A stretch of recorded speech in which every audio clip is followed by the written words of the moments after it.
We now look at the situation in northeast Syria, where Turkey has invaded that border area, first with airstrikes and now ground troops. And we're going to talk about this very fraught situation with Mark Sleboda, geostrategic analyst based in Moscow, in Russia, and Giorgio Cafiero, the CEO of Gulf State Analytics, is joining us from Washington. Thanks, guys, for both being here with us. Let me start with you, Giorgio. Before I put my 2 cents in, I want to just get an overview of what is going on here.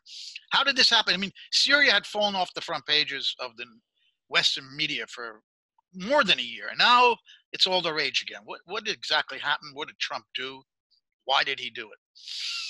The situation in northern Syria is very dangerous. Right now, we're at a very early stage of this campaign, Operation Spring Peace, as Turkey's government calls it. So many questions about what's going to happen in terms of remnants of ISIS in the area, the clashes between the YPG militia and the Turkish armed forces, much uncertainty. But it's very clear that Turkey finds itself quite isolated. This is not a campaign that is just isolating Ankara from its partners in NATO. When we look at the responses from India, China, Islamic Republic of Iran, many Arab countries, when we also see the cautious response from Russia, it's clear that very few governments have shown much support for Turkey's northern Syria operation. However, I don't think we should be too surprised by the fact that Turkey made this decision. President Erdogan is known for taking some big risks. And I think what Turkey is trying to do is really push the YPG's center of gravity further away from Turkey. And he wants to sort of define and create a new political and social landscape in northern Syria at a time in which the conflict in Syria is starting to wind down, at least in most parts of the country. Of course, northeastern Syria being a big exception right now. Well, the European Union has also come out against this, and the Security Council held a consultation on Thursday, and ambassadors from Britain and Germany came and strongly condemned this. Mark, let me hear your overall take before we get into the specifics of it. I think you can kind of summarize it best is that the Erdogan regime in Turkey is invading the U.S. invasion of Syria, because that's literally what's happening. This is not the first Turkish invasion of Syria. Turkey has already conquered a good part of the Syrian-Turkish border to a substantial depth, in places more than 30 kilometers to the west of the Euphrates. But they have long been vehemently against the U.S. adopting the Syrian Kurdish YPG as their chosen proxies, rebranded as the SDF, the Syrian Democratic Forces. And although the Pentagon, over the course of this conflict, which started back in 2011, 2012, the Pentagon had quite early on started supporting the Kurds, particularly against ISIS. But the Kurds also spent a good amount of their time fighting the CIA-backed Free Syrian Army and Al-Qaeda, then known as al-Nusra. Basically, the entire 31 flavors of jihad that were backed by the U.S., specifically by the CIA under Obama, by Turkey, by Saudi Arabia, by Qatar, and the European countries. So you had this weird situation where the Pentagon-backed Kurds were fighting the CIA-backed Islamists. And that was the Obama administration's Syria policy for regime change in Syria. There's no wonder it didn't quite work. when Russia intervened in this conflict at the behest of the Syrian government in 2015, the Syrian government was in a bad situation. And Erdogan and Obama were in talks about recreating a Libyan scenario where they were going to create a safe zone in Syria across the Turkish border, protect with air power and build up their Islamist militants there, and then use that as a spearhead to eventually move and take Damascus, just like what happened with Tripoli, with Benghazi and Tripoli in Libya. That's when Russia intervened, because they were sure that this was going to happen. At the time, actually, Erdogan was pushing for it, and Obama was kind of hesitating. Russia took advantage of that and went in and preempted that. Now we jump to years later. Donald Trump, for the most part, stopped supporting the Islamist and jihadist militants that were allied with Al-Qaeda, actually allied with ISIS way back in 2013, 2014 as well. And he doubled down on the Pentagon's support for the Kurds. And this has really angered Turkey, because the Syrian Kurds have often operated as a reservoir for which the Turkish Kurds retreat to, supply to, in their struggle for, that it all depends on how you look at it. The Turks call it terrorism. The Kurds talk about national liberation. But since the U.S. adopted the Kurds out there as their pet proxies, of course, all of that has ceased, right? The U.S. certainly hasn't allowed the Kurds under, their military proxyship to conduct operations within Turkey. But Turkey is using this as the threat of the Kurds as justification to launch this new wave of invasion east of the Euphrates. They want, first of all, their initial safe zone is the entirety of the northern border of Syria, some 30 kilometers deep, right where the majority of the Kurdish population of Syria natively lives. They intend to ethnically cleanse this area like they did Afrin, and they intend to move the 3.6 million Syrian refugees, including all of the Islamist and jihadist fighters and their families, and they want to move them into this zone, make a major demographic change. It would, of course, entail massive ethnic cleansing.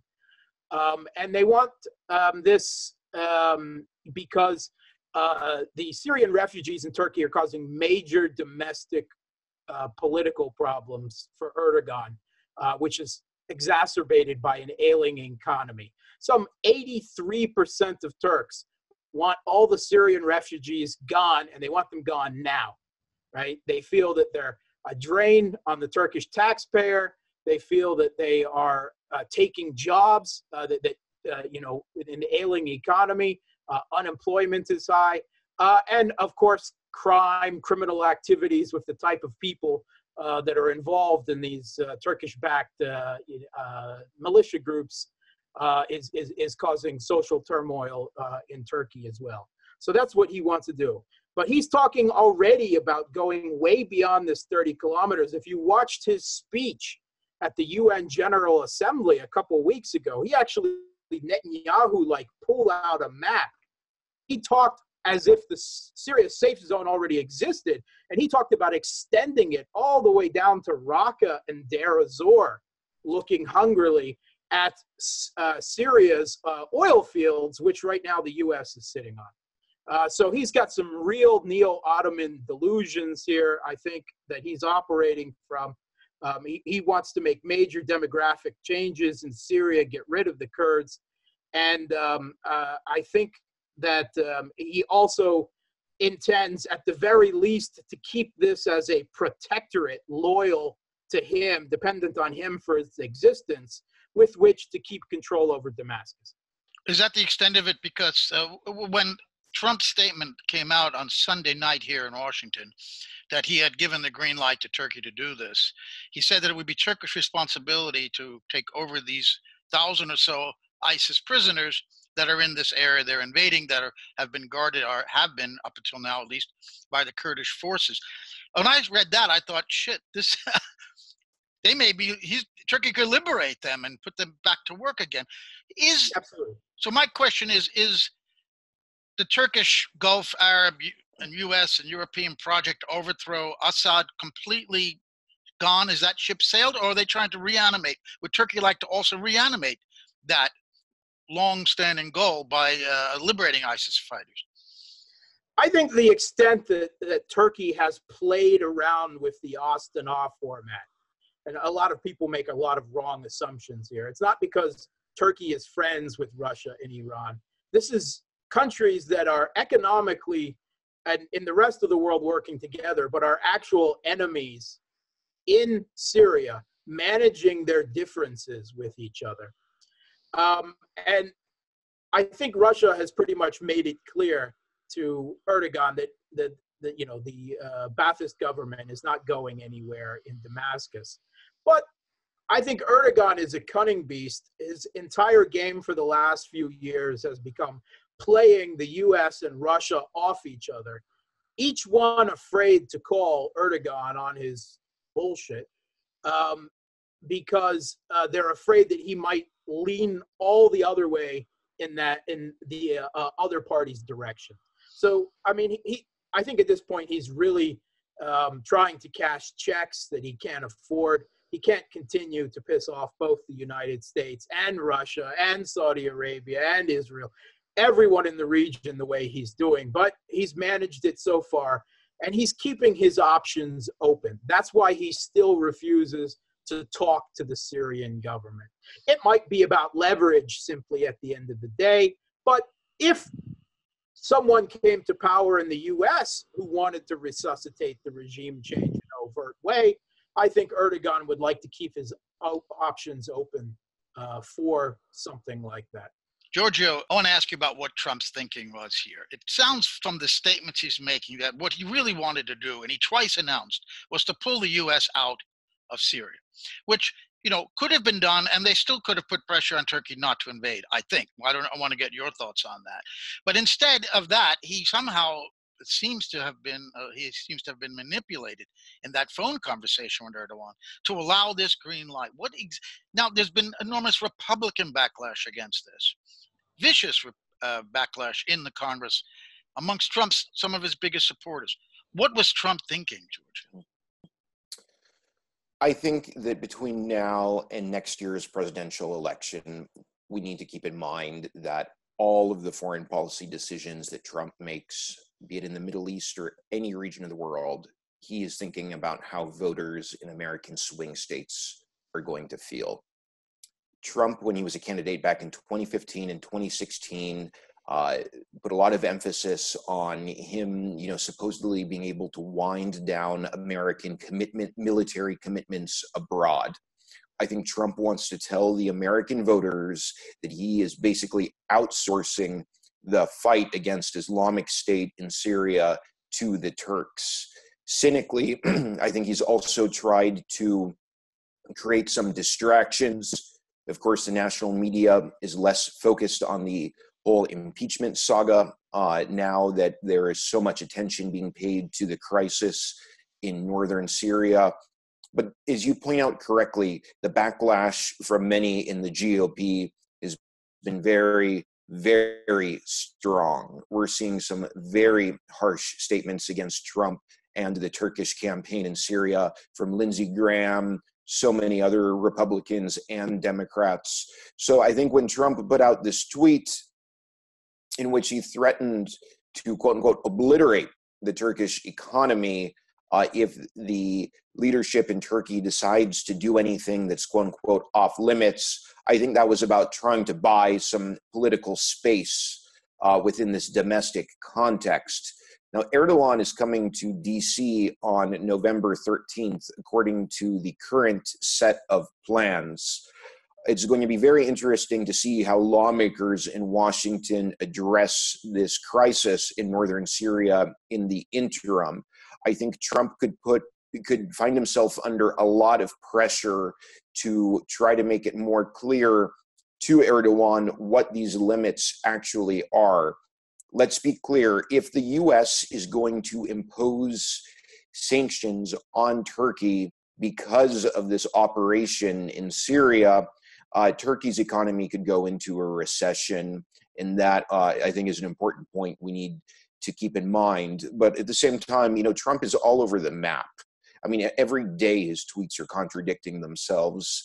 I think possibly a little bit of a mistake that Turkey made was to try to bet so much on Trump giving Erdogan this permission, so to speak, to carry out this campaign. Trump is very, very unpredictable, and I think Erdogan knows that he's a total loose cannon. Trump's clearly an amateur and is way over his head. However, until this moment, he's miraculously avoided, in my opinion, a serious blunder of this sort. This was the kind of thing I think people feared that Trump would do, that he would not listen to the generals, would not listen to the State Department, not listen to members of his own party in Congress, and make some really dangerous decision to allow Turkey to invade Syria for the second time, as Mark points out, to possibly unleash the ISIS prisoners. And it was an interesting story yesterday. The U.S. has taken custody of two highly prized ISIS prisoners, both British citizens, one of them who cut the head off of an American journalist on video. They took those guys out of that prison and brought them to Iraq, to a prison for ISIS that the U.S. runs over the border in Iraq. So that clearly showed that they were frightened that these ISIS fighters might go loose. So Trump, again, I think he was trying to withdraw, and he was not allowed to by serious people in the establishment, foreign policy establishment, inside Washington, or certainly inside the White House, perhaps. He could not withdraw those troops. So now he's sort of spited everyone, perhaps, by just not withdrawing them, but by bringing them back several miles so that Turkey could pull off this invasion. I think Trump has really made, this might be a more impeachable offense, certainly, than a phone call with the Ukrainian president. Mark. Yeah, I think you hit it right there. I don't think Trump was thinking. I mean, this shouldn't come as a surprise to everyone. Trump campaigned on trying to end foreign wars, basically because he, not out of any moral reason, but because he saw them as incredibly wasteful economy-wise, spending, maybe geopolitically wasteful as well. But he has been blocked. Just a year ago, he announced the withdrawal, and it was blocked by the Pentagon, by the security services, with full bipartisan support in Congress. So Erdogan has really been pushing this safe zone again publicly. And according to White House insiders, and I think it's probably pretty accurate, Trump simply got rolled in this conversation with Erdogan, and he wasn't thinking. Or, and it's kind of this broken clock is right twice a way. It's right for the U.S. to get out of Syria, but not the way he's doing it, or he's not even being allowed to, of course, because the Pentagon has already blocked him. They're just moving troops back deeper into U.S.-occupied East Syria, out of Turkey's way, right? So he's not really getting anything for this. And if he's thinking electorally, he's thinking badly, because there has never been any evidence that the Republican base supported him because of his endless foreign wars or improve relations with Russia views. They liked him despite that. And you can see that quite clearly a year ago when Trump was launching cruise missiles at Damascus over that chemical weapons hoax. The Republicans fully supported when he did that. So he's not going to win any votes this way. And so do the Democrats too, by the way, Mark. And the Democrats and MSNBC, etc. Go on. Yeah, I mean, we're all one war party now, aren't we? I mean, yes, we all are. But the big thing is he has angered the neocons in the Senate, and not just the neocons, but the entirety of the Republican part of the Senate at a crucial time. this is the one thing he could do that might make an impeachment really work. We automatically know he can be impeached in the House, but the only reason the Republicans would impeach him in the Senate, basically replace him before the election with Pence, is if he committed some foreign policy heresy that they felt justified in getting rid of him. And this just might be it. Well, we have to see where all the dice roll, the chips land. But I don't think he was thinking politically at all when he thinks this. I think he was rolled by Erdogan playing on his insecurities. He was genuinely guided by some type of genuine realist instinct to do the right thing, but he did it in the completely wrong way. And it's going to create chaos. It has the potential for completely reigniting the war in Syria. Possibly again, bringing in direct war between great powers, and he may have just written his political, death note. Giorgio. I agree that this growing division between Trump on one side and, the more establishment Republicans who are totally lockstep with the policies of the George W. Bush administration is becoming increasingly relevant in this picture. It's not just Republicans, but so many Democrats too are of the belief that YPG is an extremely valuable ally of the U.S. and because of the heavy lifting it did in the fight against ISIS and because of the common criticisms that Turkey did not do enough to counter the threat of ISIS in Syria, that this was a huge mistake that Trump made. It's very common in the American press. They're saying Trump betrayed the Kurds. My personal opinion is that there's a little bit of nuance lacking. Certainly YPG is one militia in northern Syria, and the Kurds represent an entire ethnic, linguistic community in northern Syria. Certainly some of the Kurds in northern Syria are pro-YPG, others are anti-YPG. But nonetheless, the common narrative in the Beltway is that this entire community in northern Syria has been left vulnerable to this Turkish onslaught. But, I have to say, I think a lot of concerns about the ways in which Islamic State could potentially benefit from these new dynamics are very legitimate. The YPG right now is going to be resisting the Turkish incursion. Fewer fighters, fewer resources can go into their continued holding of ISIS prisoners. Even if Turkey doesn't intentionally want to free any ISIS fighters behind bars, just by virtue of how much they're bombing the land in northern Syria, I think it's a safe bet that amid all this chaos, this fog of war, you can have many ISIS fighters escape and go on the loose. Many of these extremists are trained, very dangerous. So I definitely think that there's a reason why this incursion has created so much alarm around the world, especially within the region. Again, like I said, we're at the very early stage of this operation, but I think there are many ways in which this could become an extremely dangerous development for the Middle East. But Georgia, there's so many threads in this story. So let's tie one of them together. Tie up this one, the impeachment question. I mean, he will not be convicted in the Senate. Could be impeached by the House. It looked like he wouldn't be convicted in the Senate, but now you see all these Senate Republicans so outraged by this decision. Does Mark have a point here that this could actually change the vote in the Senate if he were to be impeached? A vote to convict him in the Senate. Remove him. Yeah, I definitely think Mark raises a very, very valid point. I would add to that, though, that Republicans might believe that they would be weaker going into 2020 if there is an impeachment. So perhaps there would be some caution. Nonetheless, I definitely could see this whole episode tipping the balance in the Senate, perhaps. Mark, the safe zone. Is this the safe? This is the same safe zone that Hillary Clinton wanted to institute. when she was running for president, isn't it?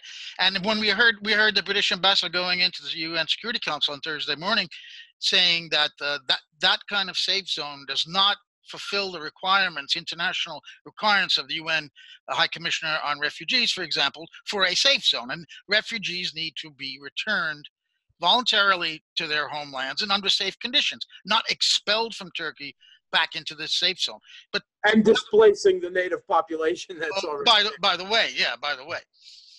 So tell me about that was Hillary Clinton's idea, wasn't it, to make a no-fly zone there and a safe zone?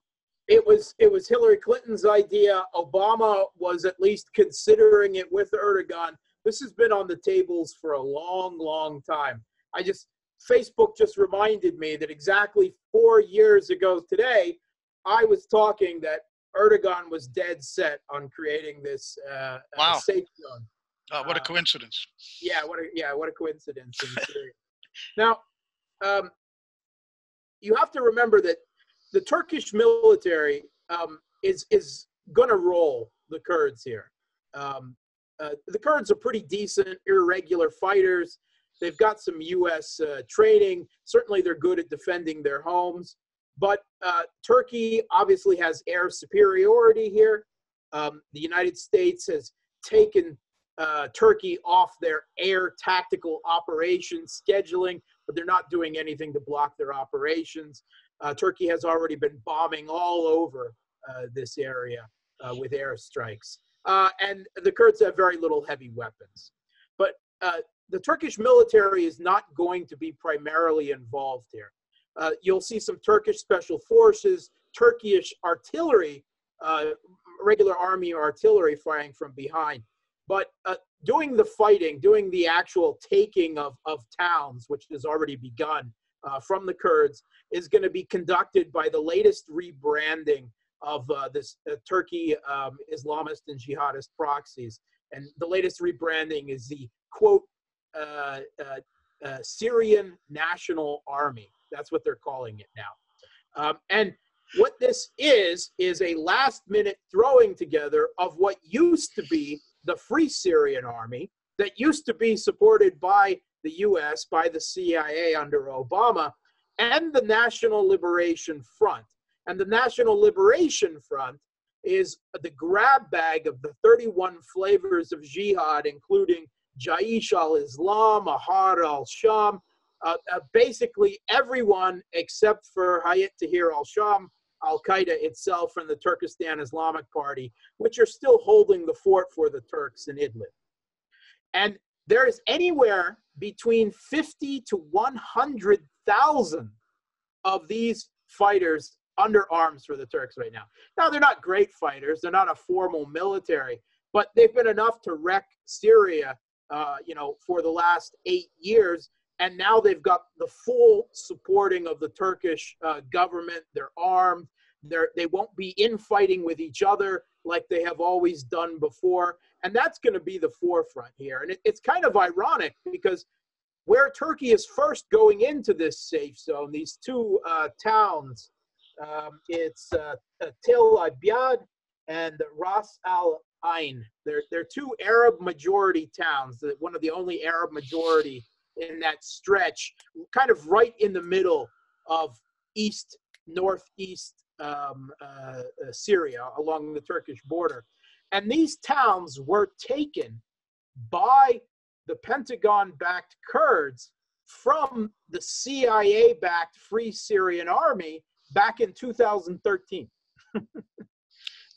So history is kind of replaying itself here, and the Kurds, they've just been thrown under the bus.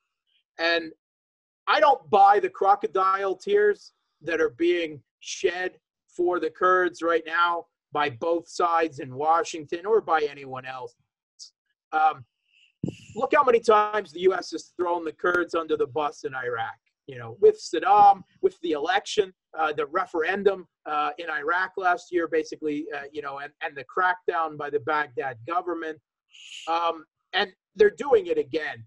And the concern in the halls of Washington is not about the Kurds themselves, but geopolitics, the prestige of the U.S., their credibility. But more importantly, they see with this chaos going on, there is always the potential for the Syrian government to reconcile with the Kurds, and thus making big steps to reunifying all of Syria, getting rehold of the Syrian oil fields. And that is a big threat to the U.S. geopolitically, because, at least the way they see it, because they still believe in this Shiite arc that they created by the overthrowing of the Saddam government in Iraq in the early 2000s, that it would be completed with Iran now having more influence in Syria. And they just can't ever let Russia win. And that is the way it's perceived in Washington. They can't let Russia get a victory on them. And they may not be able to take Damascus at the moment, but they can certainly play the spoiler and prevent Syria from ever being stable again.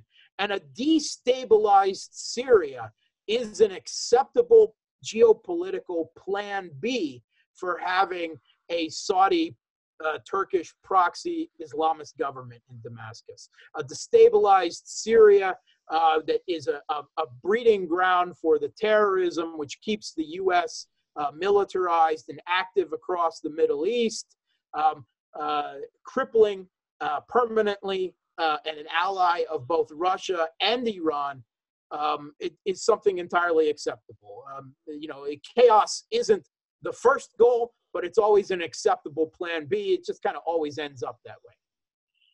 Oh, Georgia, I want to go to you to respond to that. But first, I wanted to just briefly ask Mark two things. You say, and I believe it, that Erdogan totally manipulated Trump in that phone call. Trump, the great deal maker, what did he get out of this? Turkey wants to invade. He could stop it. He had to demand something in response. Did he? I don't see that he did. I think Erdogan just played off his desire to have always done this, and probably Erdogan needling him that he can't command his own government. He probably simply got sick of Erdogan yelling about that the Kurds are terrorists and everything. But geopolitically, the U.S. needs Turkey in NATO. They need the military bases in Turkey. They need its position shoring up the southern flank for hegemony in the Middle East. U.S. hegemony in the Middle East is crippled without Turkey.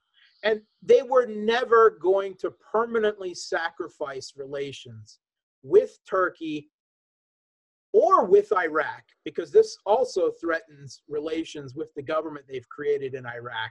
Iraq doesn't want to see an independent quasi-Kurdistan on their borders any more than Turkey does. The U.S. didn't really have a long-term strategy. They were simply hoping to ride Russia out with this spoiler occupation of East Syria, pushing that Russia and Iran would eventually accept some light form of political regime change in Damascus in return for putting Syria in some form back together. All right, Mark. I'm gonna put aside what you brought up earlier about possibility of war between Russia and the U.S. coming out of this. So let me go to Giorgio now. Mark said a lot of things there. Could you comment on any part that you want? Yeah, I think that this point he made about potential reconciliation between the YPG and the government in Damascus is important. I think at this point, the YPG only has one option, and that is to integrate itself into the Syrian Arab army. I think the main mistakes that the YPG made was that it counted too much on the United States to continue serving as its security guarantor in northern Syria. I also don't think that any other power, such as maybe France or Russia, is going to step in to play that role for the YPG. There are consequences that come with the past 8 years of conflict in Syria. the regime is in control of the majority of the country. Maybe it's a little bit of an oversimplification, but for all intents and purposes, Assad won this civil war.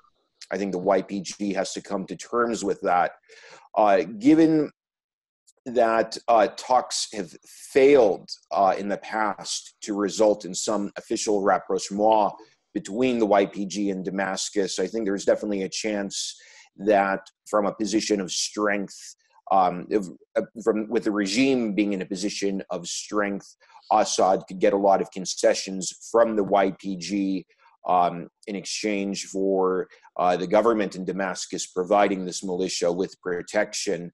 Another important point, if the YPG in Damascus can find a new understanding and align themselves together against Turkey in northern Syria, the YPG could gain a lot of strategic depth in more southern parts, more western parts of Syria. Mark is absolutely right that given the imbalance between the Turkish armed forces and the YPG, this Kurdish militia would never be able to win in a direct, all-out war between the two. But I think what we might see is the YPG try to carry out an insurgency gradually over time that could cause Turkey to bleed in many ways, essentially creating a quagmire in northern Syria, perhaps in some ways comparable to the US experience in Vietnam or the Saudi experience in Yemen. And they're hoping that over time, they could capitalize on Turkish fatigue. At the same time, there are going to be important domestic factors in Turkey to keep an eye on. I mentioned the sanctions, but in addition to the threat of US-imposed sanctions, this military operation could become expensive for Turkish taxpayers. This could force the government to increase deficit spending. This comes with borrowing costs, perhaps some kinds of austerity measures.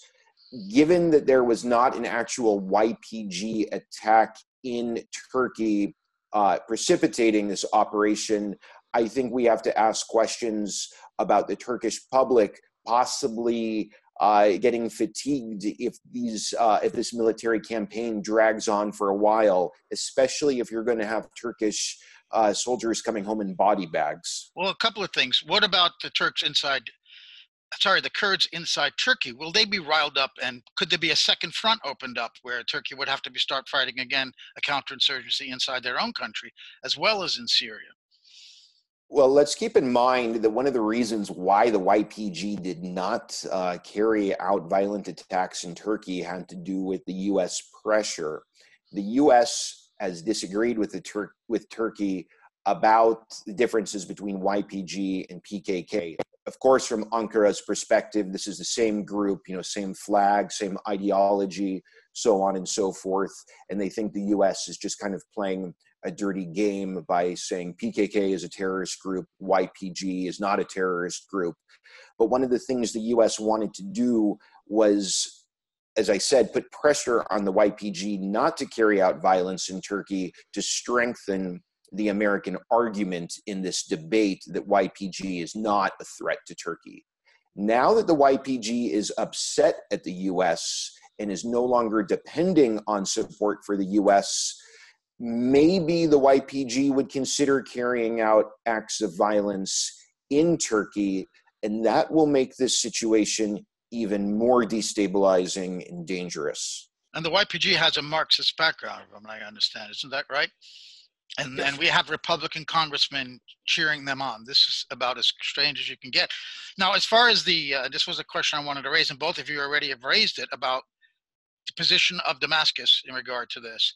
The Kurds certainly would seem to feel they need now help from Mark shaking his head, from Damascus.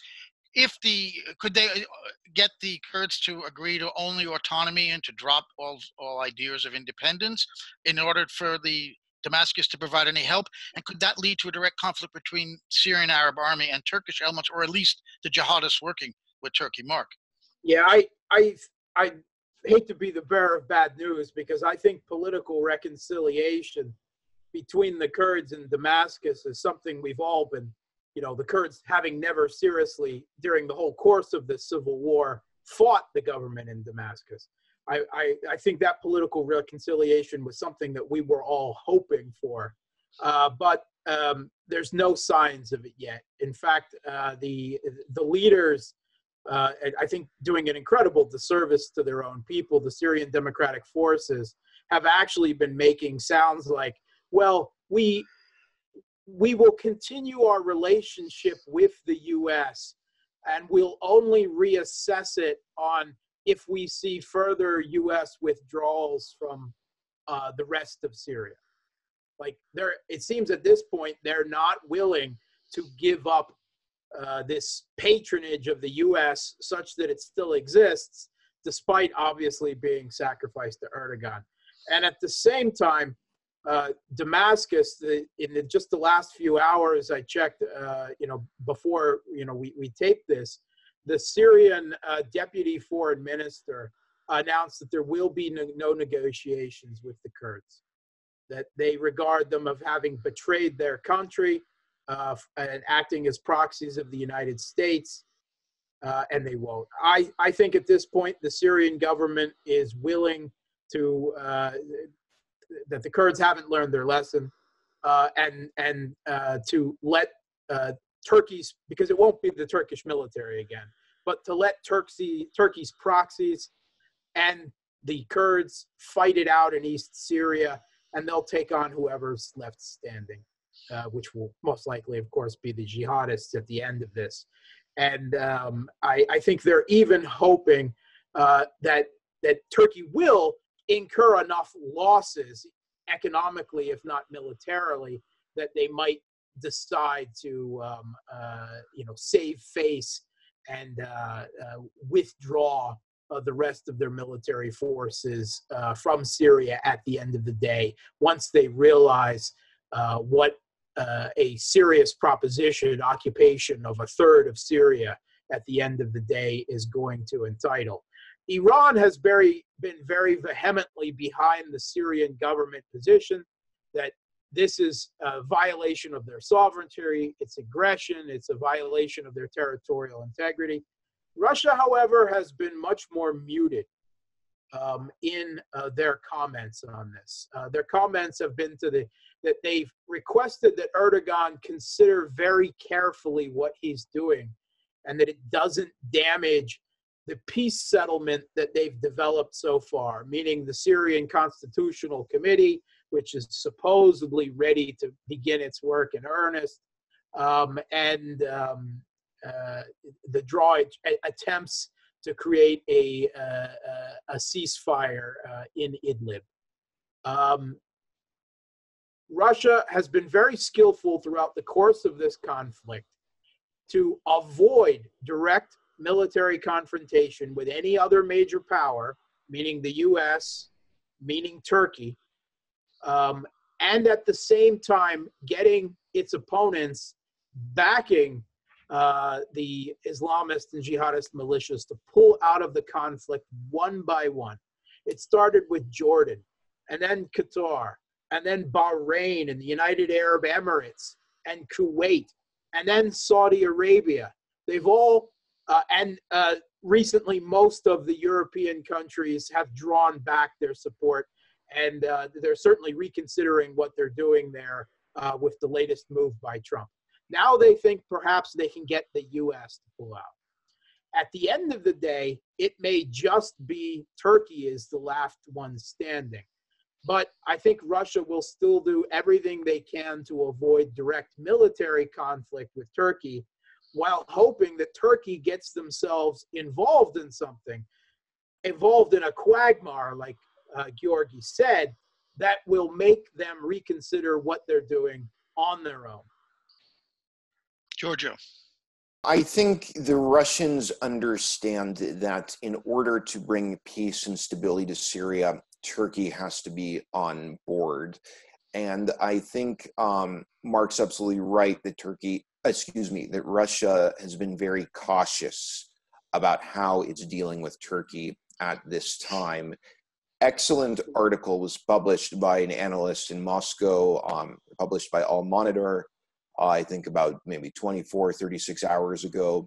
He said to understand Moscow's reaction to Operation Spring Peace, there are really three pillars. The first is to be sensitive to Turkey's legitimate security interests vis-a-vis Syria. This is a big difference between the way in which US lawmakers and a number of European governments have been reacting.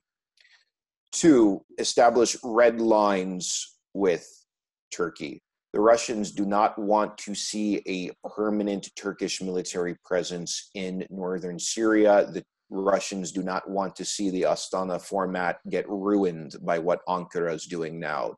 And three, skillfully capitalize on US strategic blunders, both in northern Syria and in terms of the Washington-Ankara relationship. I think, like so many other hotspots in the Middle East, from Libya to Yemen to Iraq to Palestine, so on and so forth, the Russians have been very good at capitalizing on major mistakes, not only of the Trump administration, but also of his predecessors. But nonetheless, I want to emphasize again, though, that Russia understands that by virtue of how long the Turkish-Syrian border is, and by virtue of Turkey's influence in Syria, there's no way that Russia is going to get everything that it wants if it completely disregards the interests on the part of Ankara. Plug for just 1 second there. The excellent article that Georgi brought up there, I actually have it open right on my computer. It's Maxim Suchkov. It's in Al Monitor. Russia has 3 messages for Turkey over operation in Syria. And Maxim Suchkov is probably Russia's best analyst on the Middle East, who also speaks and writes in English. If you're trying to understand this, you could not do better than following Suchkov and Al Monitor on their website, social media, etc. Well, I could tell you who probably needs to read that article and is not trying to understand. That would be Lindsey Graham, Republican senator, because he put out a statement with another senator that says, quote, "This invasion by Turkey will ensure the resurgence of ISIS in Syria, embolden America's enemies, including Al-Qaeda, Iran, and Russia." So, I mean, what the hell are they talking about here? How does this embolden Russia, Mark? Since you're in Russia, let me go to you first. Okay, so Russia right now in Syria, don't let this Astana format fool you.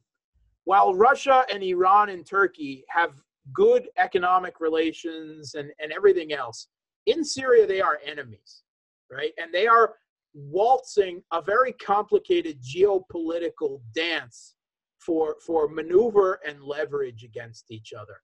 They are managing their differences and conducting diplomacy through the Astana format to do this, because mature realist countries, they conduct diplomacy with their opponents.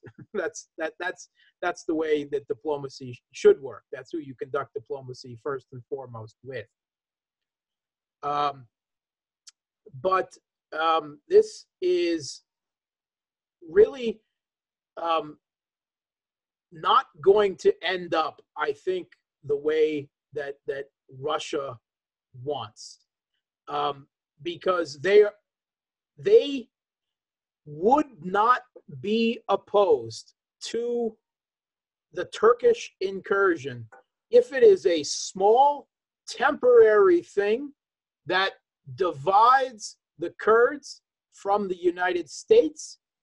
That would be fine in their book. But I think they are well aware that that is not Erdogan's intentions. That Erdogan's intentions are, whatever he says to the contrary, on Syria's territorial integrity and their sovereignty. And in the long run, having a Turkish opponent and 50 to 100,000 Islamist and jihadi militias under arms replace with the Turks as backers in East Syria, replace the United States using the Kurds as proxies, the Kurds having never engaged in any real conflict with the Syrian government or with Russia for that matter over the course of this conflict. That is not a trade that Russia wants. Russia does not want Turkey and Ahrar al-Sham and the rest of this grab bag in charge of East Syria. That is a worse trade-off than having the Kurds, which there is at least some hope of political reconciliation someday with, and the U.S., which at least before Trump was more predictable than Erdogan, who is seen as quite unstable and a bit of a wild card. And whatever Putin does out of cold, calculated realism and pragmatism, smiling, buying ice cream cones for Erdogan, do not think for a second that Putin doesn't understand or forgets that it was Turkey that shot down a Russian plane, that it was Turkish agents that killed a Russian diplomat in cold blood, that every single Russian soldier that has died in Syria has died with their blood, either directly or indirectly, on Erdogan's hands. Do not think for a second, whatever the polite politics and geopolitical dance they're conducting, that Putin forgets that at the end of the day. And so in the long term, what Turkey is doing here is certainly not in Russia's interests. But like everything else, they are going to try to play it off to their own advantage, whatever way they can. They've got to try and spin it. They can't do anything else. Well, Giorgio, since you're in Washington, what is this rhetoric from Lindsey Graham and others? There are many, even Democrats, saying that this is helping Russia. Is this more just blame Russia for everything and score some points there? Or do they know what they're talking about? The popular hot take in the Beltway is that the benefactors will be Russia, Assad, Islamic State, as well as the Islamic Republic of Iran. Given that there are a lot of conflicts of interest between all of these different actors, I think the analysis, however interesting it might be, I think is certainly flawed. It's very politically popular to say that Trump is always giving gifts to Putin, language that personally bothers me a lot, where people talk about Syrian land as if it was even Trump's to give away in the first place. A lot of people who are not informed about the region are writing articles, giving their hot takes. I think this is just kind of a product of DC culture.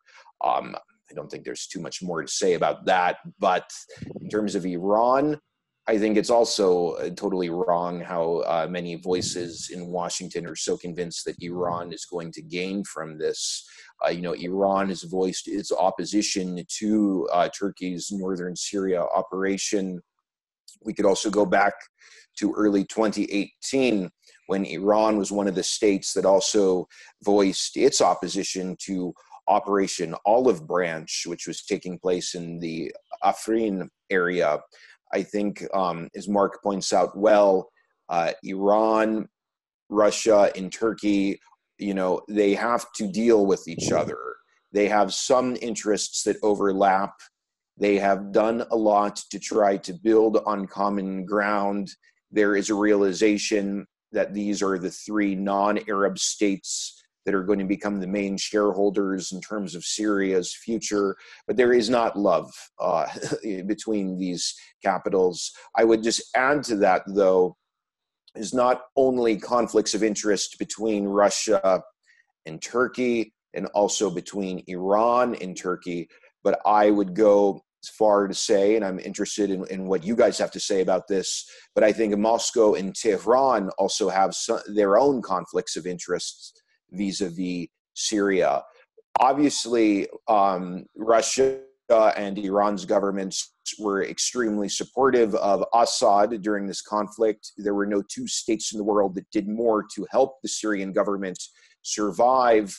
But with Assad consolidating his power in much of Syria, I think some of the conflicts of interest between the Kremlin and the Islamic Republic might come closer to the top of the come closer to the surface. I think Iran wants to be able to use a lot of Shia jihadist groups to exercise its influence in Syria, where Russia is maybe not so keen to welcome such a powerful role on the part of these Iranian-backed non-state actors. I think Russia is more interested in seeing strong, cohesive, unified secular institutions govern Syria moving forward. I'll just end by saying the fact that Russia really did not push back against Israel in any way when Israel was bombing some of these Iranian-backed militias in Syria is a dynamic that might result in Iran not trusting Russia so much not trusting Russia as much as maybe they were a number of months or a number of years ago as we go forward. Mark. Yeah, but just to stress again what Giorgio pointed out about how upset and how vocal Iran has been in their anger over what Turkey is doing, whatever Lindsey Graham may say. Iran, first of all, completely condemned it, demanded that Turkey end the operation immediately, said it was an invasion, a violation of Syria's sovereignty, but they went a lot further than just political, the rhetoric. They actually conducted snap military exercises on the Turkish-Iranian border. And they canceled a trip of the Iranian parliament speaker to Turkey, which was supposed to happen in the next few coming days. So they are taking this extremely serious in Iran. Now, as to the division between Russia and Iran, now, of course, Russia and Iran don't agree on everything, right? They're two regional powers in their own right whose interests converge. They don't always align perfectly, but I think too much can be made of Russian-Iranian divisions. A lot of that is by wishful thinking of analysts and politicians in Washington and the West. These are the same two people that always predict that China is going to invade Siberia and take over Siberia anytime. I think it's more wishful thinking than it is anything else. The truth of the matter is that, yes, Russia does not want Shiite popular mobilization units to give Israel the excuse to bomb in Syria, where they threaten Russian military bases, as well, obviously. But Russia is very used to managing their influence in other countries with other major powers. And the way Russia and China have used the Shanghai Cooperation Organization to manage and actually synergize their influence with each other in Central Asia, which could have been a point of conflict and was always predicted by Western analysts to be a point of conflict.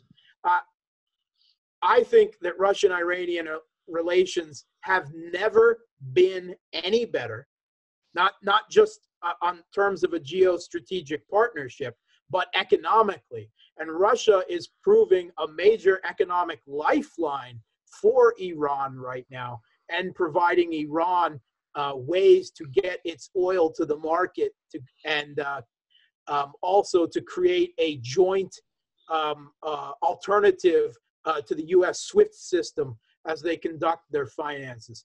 Relations between Moscow and Tehran have never been better, and that is entirely because Washington has pushed both of them to this situation, much the same way as it is between Moscow and Beijing.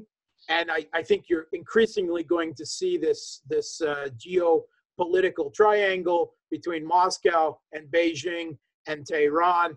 And we have the U.S. to thank for it in their over-eagerness and their overstretch of their hegemonic imperial place here.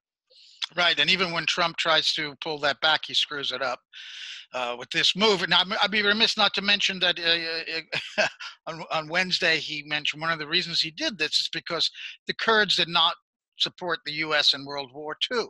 They didn't join the Normandy invasion.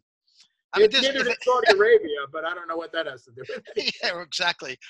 The man is unhinged. I mean, what was his tweet? In my great and unmatched wisdom, yes, if I judge that Turkey has gone so far, I will obliterate their economy. We can always go back and blast them. Really? Blast them? Extraordinary. Speaking of unhinged. This is my opinion of Trump. We can't have a good U.S. president, like, say, Tulsi Gabbard. We can't have the system will not allow a good U.S. president who would end the hegemonic wars and really work towards global multilateral solutions to things like climate change that they should be leading the world on. So if we can't have a good one, we'd better have an incompetent one. And that's what Trump is. That's why I preferred Trump to Clinton at the end of the day. Because better a president that will cause domestic political turmoil at home, estrange the U.S. from its biggest allies, and make big geostrategic blunders like Trump has just made in admittedly the good instinct of trying to get out of Syria, even if he can't do it. That's why at the end of the day, I still prefer an incompetent Trump because if we can't have a good U.S., better one that makes the U.S. weaker. Well, speaking of unhinged, I want to end with this question. You raised the idea earlier, Mark, that if the U.S. were to pull out completely, that could open up the way for Turkey to go as far south as Deir el-Zor in Syria. So, and you also mentioned this was at the top of our interview, this was the second invasion of Syria. Third, actually. Third. Okay, well, I'm looking at one that took place on August 24th, 2016, sorry. That was the day, the 24th of August, 2016 was the 500th anniversary of the start of the Ottoman Empire. It was when the Ottomans left Turkey for the first time. And what's the first country they invaded? Syria. Sure. And where did they invade? The same place. Dabik, exactly. Dabik, exactly. Erdogan went after Dabik, the place that the Ottomans 500 years earlier had taken to begin the extraterritorial Ottoman rule. And I wonder, I want to ask you, Giorgio, since you're very familiar with Turkey, what is your idea about Erdogan? The guy, I may be more unhinged than Donald Trump and more dangerous because what is the opposition within Turkey to him? As there is opposition clearly to Trump, even from his own party now. Well, when we look at what recently took place in Istanbul, there has been some sort of optimism about Turkish democracy having some sort of a comeback. Not going to comment so much on the internal dynamics in Turkey's domestic political arena, but what is clear is that Erdogan is dealing with the reality in Turkey whereby many politicians and many people in the society are upset with the fact that there are 3.6 million Syrian refugees in the country. This is, I think, the number one factor that is shaping Turkey's Syria policy right now. This is what's driving Erdogan to push for these so-called safe zones, so-called buffer zones. There have been huge costs that Turkey has paid for the influx of all these refugees. I think there's blame that belongs on the Turkish government's doorstep and also the doorstep of other countries for this refugee crisis. But right now it is what it is. And the Turkish government is very concerned about how failure to take care of this issue, or at least to improve it significantly, can blow back against Erdogan and the ruling party from the standpoint of domestic politics in the country. The latest poll just out in the past couple weeks shows that it is considered the number 2 problem in the country after the ailing economy. Of course, they're linked together. and that 83% of Turks, well, the one thing that all Turks agree on is they want the refugees gone, and they want them gone yesterday. Does that mean we're looking forward to a long-term Turkish occupation of at least the border areas or further south in order to force those refugees back there? And how will they take care of these people there as they had in Turkey before? Either one of you can respond to that. I'll let Giorgio. I think concerns are very valid. I think it can be quite easy for Turkey to start this campaign, but to end it in a way that would be considered victorious from Ankara's standpoint, very difficult. I think people are making very good points when they're voicing their concerns and explaining about how they're very worried about how this could backfire against Turkey's interests and how this could promote a lot more instability throughout the region. Personally, I'm very worried about ISIS being able to exploit these new dynamics in a way which would be at the expense of everyone's interests. Yeah. In the Jarablus corridor, which is the first area of northern Syria that Turkey occupied, they have been open over a year now, Turkish national post offices. They are raising over the schools that they have rebuilt the Turkish and the Syrian rebel flag. How they're managing to pay for all of this, that's a very good question. They must still be getting some amount of financial remuneration for carrying the weight from Saudi Arabia, the US, and others. But Turkey is not going anywhere anytime soon.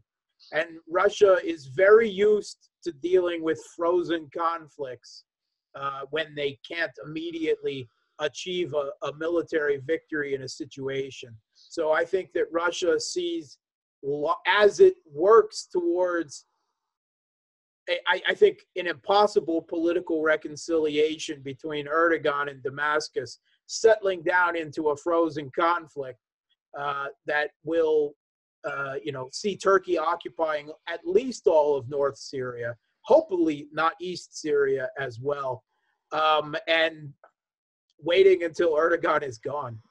Would the Americans allow the Turks to take the oil fields in East Syria? Then they wouldn't have to buy it surreptitiously from ISIS. They could steal it directly.